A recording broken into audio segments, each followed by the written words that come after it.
रात भर डोबाता ता ता ता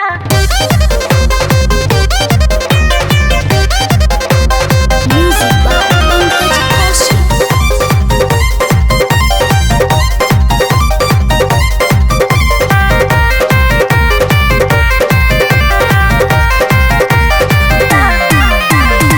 कहले बातो हर एहो पारो रानी अच्छा।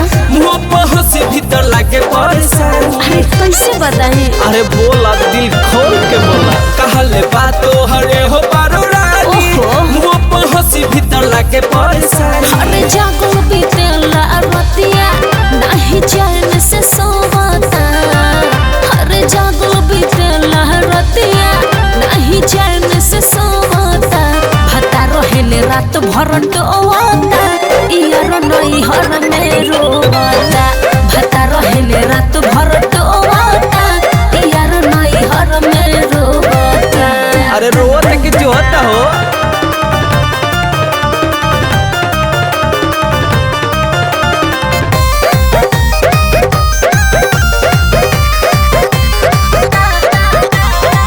एके जवानी कैसे दूगो के बाटे अपन भतार जी के कैसे के डांटे तू ही बताओ। हम मान गई हो पहचान गई हो तोहर क्रिया चरित्र सब जान गई हो।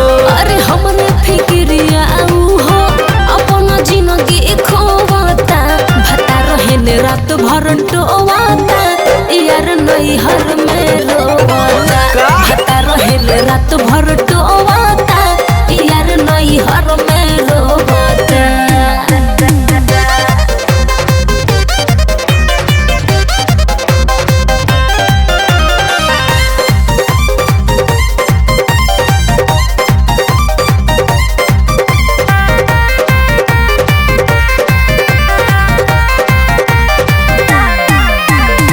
कोरोना हालत तू अमित मुरारी जानी तो मरद मर लागी हथियारे बड़ा दिक्कत हो जाए। रसदार लागेलू हो मजेदार लागेलू सच कहता नहीं बड़का खिलाड़ लागेलू।